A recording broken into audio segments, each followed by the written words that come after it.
नमस्कार दोस्तों। मैं आपकी दोस्त वंदना। मैं आज आपके लिए लेके आई हूँ ज्ञान रंजन जी की कहानी पिता। तो फिर शुरू करते हैं कहानी पिता। उसने अपने बिस्तरे का अंदाज लेने के लिए मात्र आध पल को बिजली जलाई। बिस्तरे फर्श पर बिछे हुए थे। उसकी स्त्री ने सोते सोते ही बड़बड़ाया, आ गए, और बच्चे की तरफ करवट लेकर चुप हो गई। लेट जाने पर उसे एक बड़ी डकार आती मालूम पड़ी, लेकिन उसने डकार ली नहीं। उसे लगा ऐसा करने से उस चुप्पी में खलल पड़ जाएगा जो चारों तरफ भरी है, और काफ़ी रात हो गए, ऐसा होना उचित नहीं है। अभी घनश्याम नगर के मकानों के लंबे सिलसिलों के किनारे किनारे सवारी गाड़ी धड़धड़ाती हुई गुजरी। थोड़ी देर तक एक बहुत साफ भागता हुआ शोर होता रहा। सर्दियों में जब यह गाड़ी गुजरती है तब लोग एक प्रहर की खासी नींद ले चुके होते हैं। गर्मियों में 11:30 बजे का कोई विशेष मतलब नहीं होता। यूँ उसके घर में सभी जल्दी सोया करते, जल्दी खाया और जल्दी उठा करते। आज बेहद गर्मी है। रात से भर उसे जितने लोग मिले उन सब ने उससे गर्म और बेचैन कर देने वाले मौसम की ही बात की। कपड़ों की फजीहत हो गई, बदहवासी, चिपचिपाहट और थकान है। अभी जब सवारी गाड़ी शोर करती हुई गुजरी तो उसे ऐसा नहीं लगा कि नींद लगते लगते टूट गई हो, जैसा जाड़ों में प्राय लगता है, बल्कि यूँ लगा कि अगर सोने की चेष्टा नहीं की गई तो सचमुच देर हो जाएगी। उसने जम्हाई ली। पंखे की हवा बहुत गर्म थी और वह पुराना होने की वजह से चिढ़ाती सी आवाज़ भी कर रही है। उसको लगा दूसरे कमरों में भी लोग शायद उसकी ही तरह जम्हाइयाँ ले रहे होंगे, लेकिन दूसरे कमरों के पंखे पुराने नहीं हैं। उसने सोचना बंद करके अन्य कमरों की आहट लेनी चाहे। उसे कोई बहुत मासूम सी ध्वनि भी 1-1.5 मिनट तक नहीं सुनाई दी, जो सन्नाटे में काफ़ी तेज होकर आ सकती हो। तभी पिता की चारपाई बाहर चरमराई। वह किसी आहट से उठे होंगे। उन्होंने डांटकर उस बिल्ली का रोना चुप कराया जो शुरू हो गया था। बिल्ली थोड़ी देर चुप रहकर फिर रोने लगी। अब पिता ने डंडे को गच कर कई बार पटका और उस दिशा की तरफ खदेड़ने वाले ढंग से दौड़े और हट हट करके बिल्ली को भगाने लगे। जब वो घूम फिर कर लौट रहा था तो पिता अपना बिस्तर बाहर लगाकर बैठे थे। कनखी से उसने उन्हें अपनी गंजी से पीठ का पसीना रगड़ते हुए देखा और बसता हुआ वह घर के अंदर दाखिल हो गया। उसे लगा कि पिता को गर्मी की वजह से नींद नहीं आ रही है, लेकिन उसे इस स्थिति से रोष हुआ। सब लोग पिता से अंदर पंखे के नीचे सोने के लिए कहा करते हैं, पर वो जरा भी नहीं सुनते। हमें क्या भोगे कष्ट। कुछ देर पड़े रहने के बाद वह उठा और उसने उत्सुकतावश खिड़की से झांका। सड़क की बत्ती छाती पर है। गर्मियों में यह बेहद अखर जाता है। पिता ने कई बार करवटें बदली, फिर शायद चैन की उम्मीद में पाटी पर बैठकर पंखा चलने लगे। पंखे की डंडी से पीठ का वह हिस्सा खुजाते हैं जहां हाथ की उंगलियां दिक्कत से पहुंचती हैं। आकाश और दरख्तों की तरफ देखते हैं। रिलीफ पाने की किसी बहुत हल्की उम्मीद में शिकायत उगलते हैं। बड़ी भयंकर गर्मी है, एक पत्ता भी नहीं डोलता। उनका यह वाक्य, जो नितांत व्यर्थ है, अभी अभी बीते क्षण में डूब गया। गर्मी बरकरार है और रहेगी, क्योंकि यह जाड़े बरसात का मौसम नहीं है। पिता उठकर घूमने लगते हैं। 1 या 2 बार घर का चक्कर चौकीदारों की तरह ओ हो करके लगाते हैं, ताकि कोई सेंध वेंध ना लग सके। लौटकर थके स्वर में हे ईश्वर कहते हुए उंगली से माथे का पसीना काट कर ज़मीन पे चुआने लगते हैं। बड़ा गजब है। कमरे की एक दीवार से टिक कर बैठ जाने पर वह काफ़ी तनाव में सोचने लगा। अंदर कमरों में पंखों के नीचे घर के सभी दूसरे लोग आराम से पसरे हैं। इस साल जो नया पेडेस्टल खरीदा गया है वो आंगन में दादी अम्मा के लिए लगता है। बिजली का मीटर तेज चल रहा होगा। पैसे खर्च हो रहे हैं, लेकिन पिता की रात कष्ट में ही है। लेकिन गजब यह नहीं है, गजब तो पिता की जिद है। वह दूसरे का आग्रह अनुरोध माने तब न। पता नहीं क्यों पिता जीवन की अनिवार्य सुविधाओं से भी चिढ़ते हैं। वह झल्लाने लगा। चौक से आते वक्त 4 आने की जगह 3 आने और 3 आने में तैयार होने पर 2 आने में चलने वाले रिक्शे के लिए पिता घंटे घंटे खड़े रहेंगे। धीरे धीरे सबके लिए सुविधाएं जुटाते रहेंगे, लेकिन खुद उसमें नहीं या कम से कम शामिल होंगे। पहले लोग उनकी काफ़ी चिरौरी किया करते थे। अब लोग हार गए हैं, जानने लगे हैं कि पिता के आगे किसी की चलेगी नहीं। आज तक किसी ने पिता को वॉश बेसिन में मुंह हाथ धोते नहीं देखा। बाहर जाकर बगिया वाले नल पर ही कुल्ला दातुन करते हैं। दादा भाई ने अपनी तनख्वाह में गुसल खाने में उत्साह के साथ एक खूबसूरत शावर लगवाया, लेकिन पिता को अरसे से हम सब आंगन में धोती को लंगोटी की तरह बांधकर तेल चुपड़े बदन पर बाल्टी बाल्टी पानी डालते देखते आ रहे हैं। खुले में स्नान करेंगे, जनेऊ से छाती और पीठ का मैल काटेंगे। शुरू में दादा भाई ने सोचा पिता उसके द्वारा शावर लगवाने से बहुत खुश होंगे और उन्हें नई चीज़ का उत्साह होगा। पिता ने जब कोई उत्साह प्रकट नहीं किया तो दादा भाई मन ही मन काफ़ी निराश हो गए। 1-2 बार उन्होंने हिम्मत करके कहा भी, आप अंदर आराम से क्यों नहीं नहाते हैं? तब भी पिता आसानी से उसे टाल गए। लड़कों द्वारा बाजार से लाए बिस्किटें, मांगे फल पिता कुछ भी नहीं लेते। कभी लेते भी हैं तो बहुत नाक भौं सिकोड़ कर उसके बेस्वाद होने की बात पर शुरू में ही जोर दे देते हुए। अपनी अमावट, गजक और दाल रोटी के अलावा दूसरों द्वारा लाई गई चीज़ों की श्रेष्ठता से वो कभी प्रभावित नहीं होते हैं। वो अपना हाथ पांव जानते हैं, अपना अर्जन, और उसी में उन्हें संतोष है। वे पुत्र जो पिता के लिए कुल्लू का सेब मंगाने और दिल्ली एम्पोरियम से बढ़िया धोतियाँ मंगाकर उन्हें पहनाने का उत्साह रखते थे, अब तेज़ी से पिता विरोधी होते जा रहे हैं। सुखी बच्चे भी अब गाहे बगाहे मुँह खोलते हैं और क्रोध उगल देते हैं। लद लद बाहर आम के 2 सीकड़ों के लगभग एक साथ गिरने की आवाज़ आई। वह जानता है पिता आवाज़ से स्थान साधने की कोशिश करेंगे। टटोलते टटोलते अंधेरे में आम खोजेंगे और खाली गमले में इकट्ठे करते जाएंगे। शायद ही रात में 1-2 आम उसके चूक जाते हैं, ढूंढने पर नहीं मिलते। जिनको सुबह पा जाने के संबंध में उन्हें रात भर संदेह होता रहेगा। दीवार से काफ़ी देर एक ही तरह टिके रहने से उसकी पीठ दुखने लगी थी। नीचे रीढ़ के कमर वाले हिस्से में रक्त की चेतना बहुत कम हो गई। उसने मुद्रा बदली। बाहर पिता ने फाटक खोलकर सड़क पर लड़ते चिचियाते कुत्तों को हड़काया। उसे यहाँ बहुत खीज हुई। कई बार कहा, मोहल्ले में हम लोगों का सम्मान है, 4 भले लोग आया जाया करते हैं, आपको अंदर सोना चाहिए, ढंग के कपड़े पहनने चाहिए और चौकीदारों की तरह रात को पहरा देना बहुत ही भद्दा लगता है। लेकिन पिता की अड़ में कभी कोई झोल नहीं आता। उल्टा सीधा पता नहीं कहाँ किस दर्जे से कुर्ता कमीज सिलवा लेते हैं। टेढ़ी जेब, सदरे के बटन ऊपर नीचे लगा। सभा सोसाइटी में चले जाएंगे, घर भर को बुरा लगता है। लोगों के बोलने पर पिता कह देते हैं, आप लोग जाइए ना भाई, काफ़ी हाउस में बैठिए, झूठी वैनिटी के लिए बेरा को टिप दीजिए, रहमान के यहाँ 1.5 रुपये वाला बाल कटाइए, मुझे क्यों घसीटते हैं। लोगों का बोलना चुटकी भर में धरा का धरा रह जाता। पिता वैसे तो चुप रहते हैं, लेकिन जब बात बहस में उन्हें खींचा जाता तो काफ़ी करारी और हिंसात्मक बात कह जाते हैं। उल्टे उन्हें घेरने वाले हम भाई बहन अपराधी बन जाते हैं। कमरे से पहले एक भाई खिसकेगा, फिर दूसरा, फिर बहन, फिर तीसरा। चुपचाप खींचे हारे खिसकते रहेंगे। अंदर फिर माँ जाएंगी और पिता, विजयी पिता, कमरे में गीता पढ़ने लगेंगे या झोला लेकर बाजार सौदा लेने चले जाएंगे।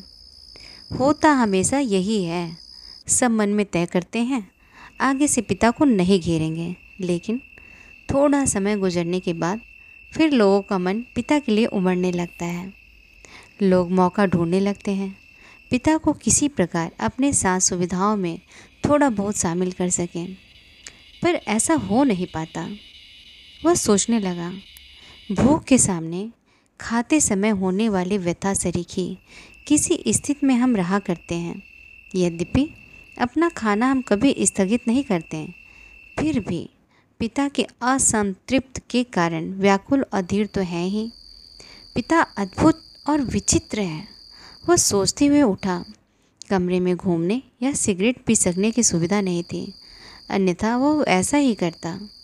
उसने सो जाने की इच्छा की और अपने को असहाय पाया। शायद नींद नहीं आ सकेगी। यह ख्याल उसे घबराने लगा। पिता अद्भुत और विचित्र हैं, यह बात वो भूल नहीं रहा था। पिछले जाड़ों में वो अपने लोभ को कुचलकर बमुश्किल एक कोट का बेहतरीन कपड़ा पिता के लिए लाया। पहले तो वह उसे लेने को तैयार नहीं हुए, लेकिन माँ के काफ़ी घुड़कने फुड़कने से राज़ी हो गए और उसी खुलदाबाद के किसी लपटू दर्जी के यहाँ सिलाने चल दिए। सुधीर ने कहा, कपड़ा कीमती है, चलिए एक अच्छी जगह में आपका नाप दिलवा दो, वो ठीक सिएगा, मेरा परिचित भी है। इस बात पर पिता ने काफ़ी हिकारत उगली। वो चिढ़ उठे, मैं सबको जानता हूँ, वही म्यूनिसिपल मार्केट के छोटे छोटे दर्जियों से काम कराते और अपना लेबल लगा लेते हैं।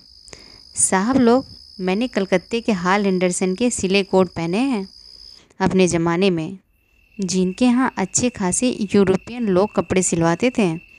ये फैशन वैसन जिसके आगे आप लोग चक्कर लगाया करते हैं, उसके आगे पाँव की धूल है। मुझे व्यर्थ पैसा नहीं खर्च करना है। कितना परस्पर विरोधी तर्क किया पिता ने। ऐसा वह अपनी जिद को सर्वोपरि रखने के लिए किया करते हैं। फिर सुधीर ने भी कपड़ा छोड़ दिया।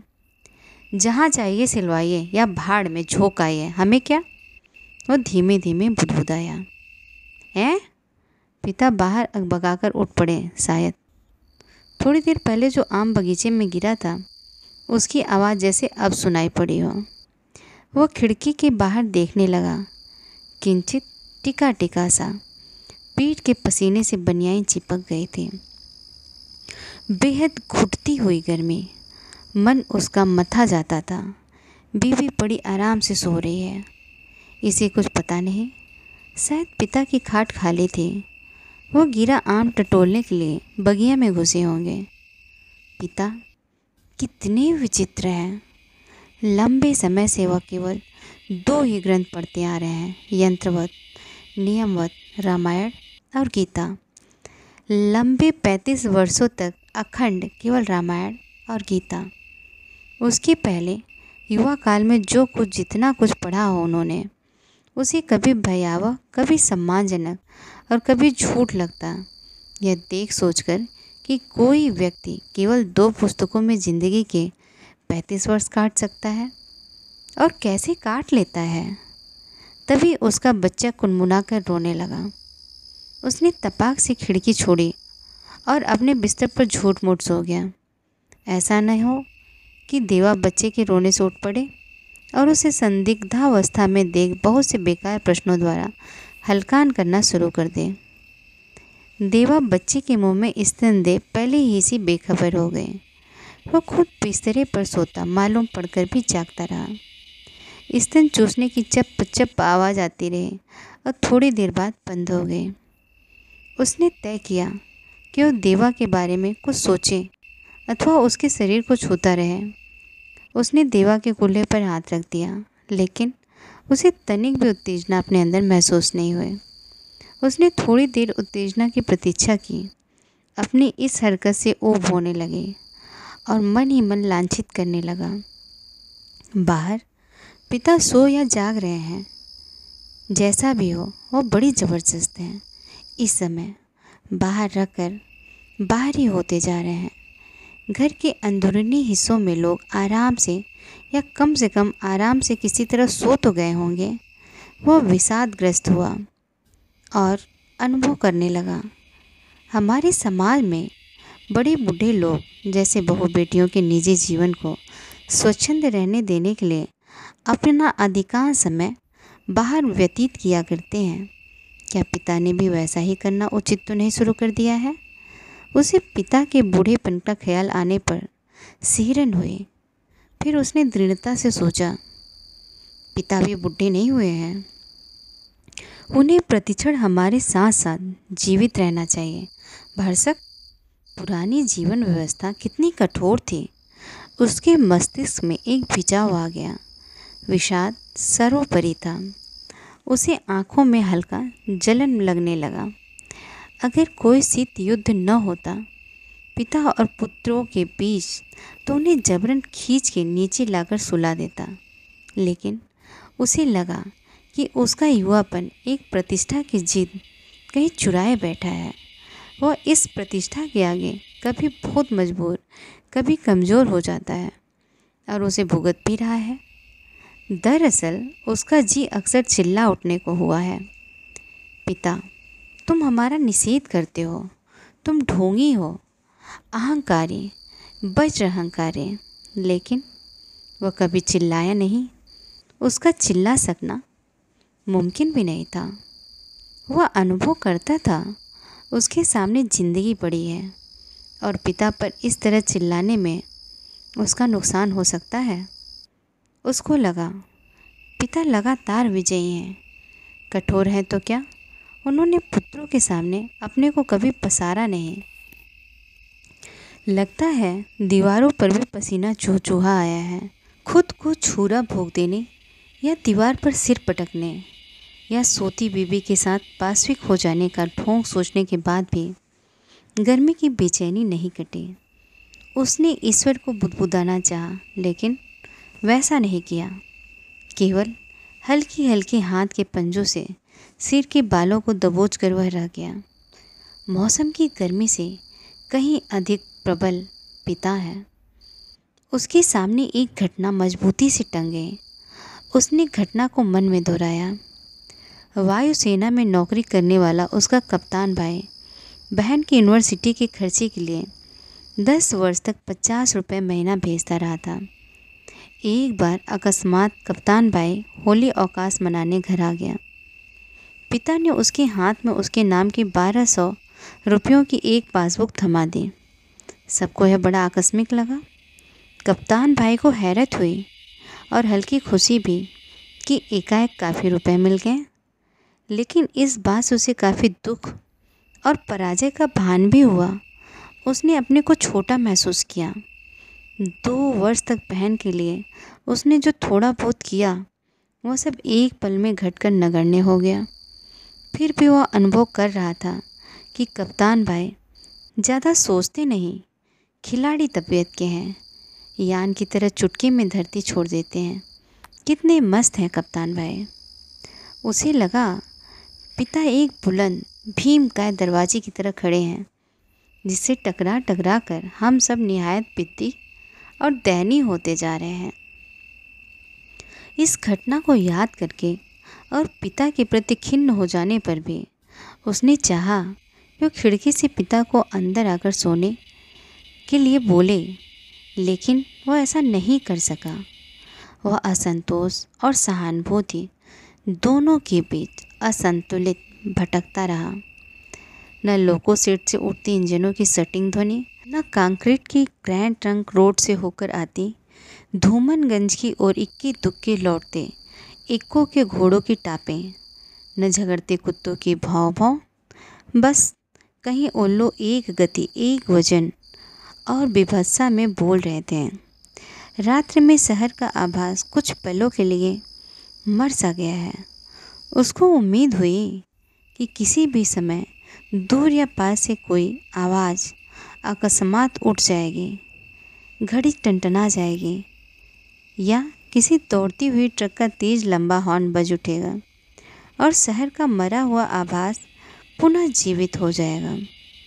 पूरा शहर कभी नहीं सोता या मरता। बहुत से सोते हुए जान पड़ने वाले भी संक्षिप्त ध्वनियों के साथ या लगभग ध्वनिहीनता के बीच जगे होते हैं। रात काफ़ी बीत चुकी है और इस समय यह सब सोचना सिवाय सोने के कितना निरर्थक है। शायद पिता औंग गए हैं। करोड़ बदलने से उत्पन्न होने वाली खाट की चरमराहट, आम टटोलते समय सूखी असूखी पत्तियों के कुचलने की आवाज़, लाठी की पटक, मकान के फेरे के वक्त की खांस खांस कर, कुत्ते और बिल्लियों को हड़काना कुछ सुनाई नहीं पड़ रहा है। इस विचार से कि पिता सो गए होंगे, उसे परम शांति मिली और लगा कि अब वह भी सो सकेगा। शीघ्र नींद के लिए उसने टकटकी बांधकर पंखे की तरफ देखना शुरू किया। गर्म हवा के बावजूद दिन भर की व्यर्थ की थकान और सोच विचार से पस्त हो जाने की वजह से वह नींद में चित्त हो गया। थोड़े समय उपरांत वह एकाएक उचक्कर उठ बैठा। उसने चारों तरफ कुछ देख पाने के लिए कुछ क्षणों तक गड़े हुए अंधेरे को घूरा। हुआ यह कि उसे शरीर में एकाएक बहुत गर्मी सी लगी थी और अजीब सी सरसराहट हुई। शायद पसीने से भीगी टांग पत्नी के बदन से छू गई थी। मुंह में बुरा सा स्वाद भर आया था। किसी बुरी बीमारी के कारण अक्सर ऐसा हो जाया करता है। उठकर उसने 2-3 कुल्ले की और ढेर सारा ठंडा पानी पिया।